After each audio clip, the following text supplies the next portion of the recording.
Yeah, I'll react to that, sure.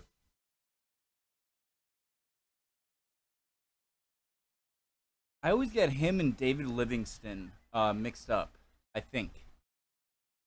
I think David Livingston is who I'm thinking of. Hello, Henry Morton Stanley of the Cruel Congo, Hero or Zero? Let's learn. I hope when I'm talking the sound from the fan isn't too strong, but I'm too lazy to get up over there. I'm ready to learn. If you are not ready to learn, there's the door. Home ec is down the hall, my friend. Let's go. Stanley. Henry Morton Stanley. Henry Morton Stanley was, like most English explorers of his time, a rather enterprising soul.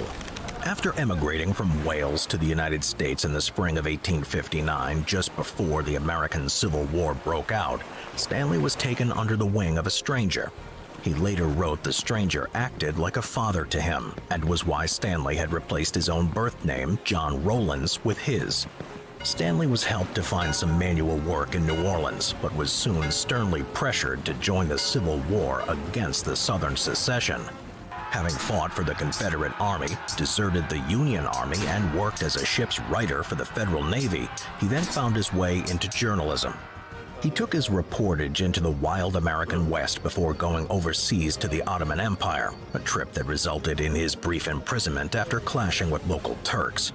But Stanley's true claim to fame came when he decided to gamble his life to impress one of the most well-known newspapers in America, the New York Herald. Leaving his old job as an editor for the Missouri Democrat, he then traveled to New York, walked into the offices of the Herald, and pitched to the fierce-eyed and imperious-looking young man named James Gordon Bennett, Jr. At first being dismissed, Stanley managed to convince Bennett to fund his coverage in Africa of what would become the Battle of Magdala, the British expedition against Theodore, Emperor of Ethiopia. Stanley later traveled across parts of the Middle East, India, and Europe for the Herald, but his most extraordinary request to Bennett was agreed on October 16, 1869. Stanley persuaded Bennett that he will be the one to find the famed British missionary explorer, David Livingstone, who vanished in what is now Tanzania. That's where I know it. That's how they're connected. Okay. Famed British missionary explorer, David Livingstone, who vanished in what is now Tanzania without a trace. Livingstone had been missing for 2 years in Central Africa, over 700 miles from the eastern coast, and was one of the few parts of the world that had yet to be mapped. Despite this, at 30 years old, Stanley made his first foray towards Lake Tanganyika in March of 1871, fitted out with over 100 men. 3 caravans filled with precious food and provisions had been planned along the way to Lake Tanganyika for Livingstone, where he had been last seen. Only one had in fact reached the explorer. Over the course of the search, Stanley faced starvation, cannibal tribes, allies dying of dysentery, smallpox, and malaria.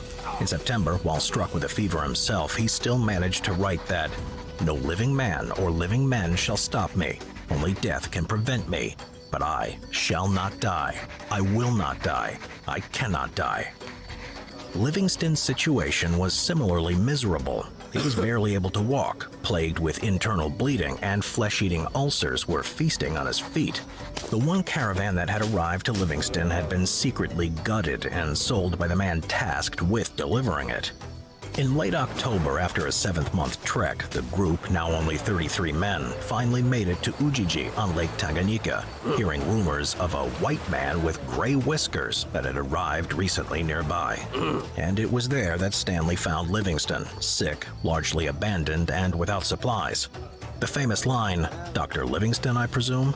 may have been uttered here, though it's unlikely since there's no record of it at the time. It's likely that Stanley added that to the story for dramatic effect. Whatever the case, having noted Livingstone's location, Stanley returned to safety and sent supplies to Livingstone, who continued his search for the Nile. He resumed his search in a quest that would lead to his death in 1873. Stanley, meanwhile... Wow, that's dedication. He still kept going. Even when after he was found. So he wasn't even in like a situation where maybe he was having a bad time with the foot ulcers and everything. I'm talking about Livingstone. But after getting a few provisions and Stanley visiting him, then he kept going, only to die. That's pretty hardcore. I like it. While used that year to Dedicated. pile on his own self-acclaim, writing the book How I Found Livingston. The Royal Geographic Society was less than pleased that an American had to bail out their star explorer. But when Livingston died, Stanley appointed himself the heir of African exploration. Stanley's return to Africa came in 1874, backed by the money from the New York Herald and the Daily Telegraph. This time, he had a clear objective, and it was a bold one: to complete the mapping of the African Great Lakes and rivers, circumnavigating Lakes Victoria and Tanganyika, and locating the source of the Nile. Through his efforts, Stanley was successful from the beginning, locating the only outlet of Lake Victoria, Ripon Falls. Seeing that this was not the source of the Nile, Stanley returned to a river that Livingston had dubbed the Lualaba. While Livingston had traced the river north in 1871, he hadn't finished, and Stanley picked up where his predecessor left off. For almost a year, Stanley followed the river until it was identifiable as the Congo River, not the Nile. But it accomplished another of Stanley's ambitious objectives. He followed the river all the way to the sea, utilizing both dugout canoes and sectional boats to account for the rapids and cataracts. Many drowned in the navigation of the rapids, adding to the death toll that was already hacking away at the expeditionary team. When they finally reached the Portuguese outpost of Boma, only 114 of the 228 who set out remained, and Stanley, being the only European of Exactly half. the bunch. In his own telling of the remained, and Stanley being the only European of the bunch. In his own telling of the journey, Stanley credits his 20 African porters with the success of the journey, without whom, he writes, they could not have proceeded but a few days. It was Stanley's third African expedition that would properly eviscerate what good reputation he had built up to this point. Having been approached by the Belgian King Leopold II, only later known for his infamous cruelties in Africa, Stanley initially declined, hoping for an American or British-backed expedition. But Leopold would not take no for an answer, and thus Stanley eventually gave in, agreeing to be Leopold's leader in the African continent. Now, in his 40s, Stanley's expedition was off to an inauspicious beginning. Leopold told an outright lie to Stanley about his own ambitions, saying that it was meant to open Congo to international trade and abolish the slave trade, when in fact he wanted the Congo all for himself. Having no way of knowing that, Stanley proceeded to spend 1879 to 1884 in the Congo Basin, constructing roads and outposts. While that may sound easy, it was anything but. Faced with dysentery and malaria, hunger and wounds, Stanley led the way as best he could through torrential downpours and thick jungle walls. But through it all, he persevered and earned his nickname, Breaker of Rocks. When Stanley found out about King Leopold's true objective of turning the Congo into a colony for Belgium, he was shocked. Stanley called it madness and told Leopold that the Congolese tribes will retain their own autonomy.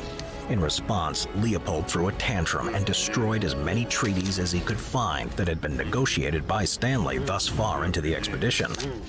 Nevertheless, still technically working for Leopold, Stanley returned to Africa one last time in January of 1887 to what is now South Sudan. Stanley was assigned to rescue a provincial Egyptian governor by the name of Mehmed Amin Pasha.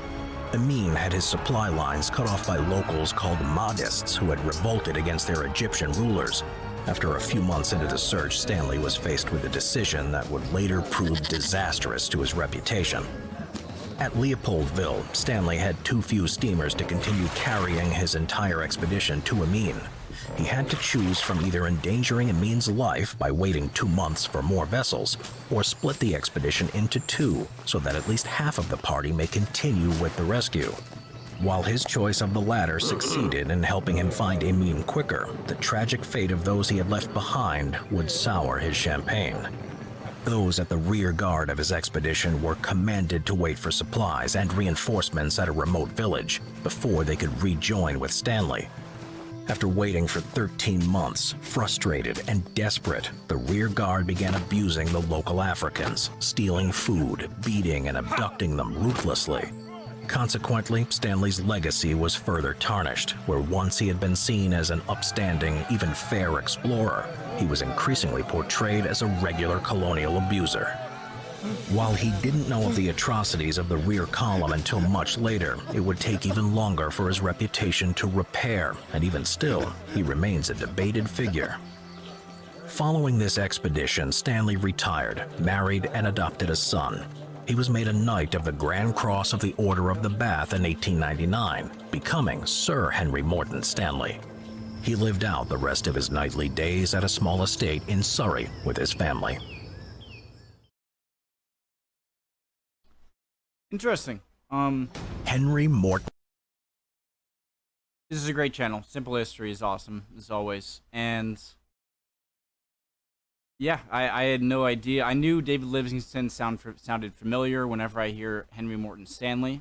I didn't know how connected he was. And I didn't know he was kind of a pawn of Leopold the Second, is it? Of Belgium and all the bad stuff he did. Or that he was American, sort of. Well, he like went England to... Anyways, cool video, guys. Hope you're all doing well. If not, chin up. You'll be good soon. Don't worry. See you guys next time. Bye.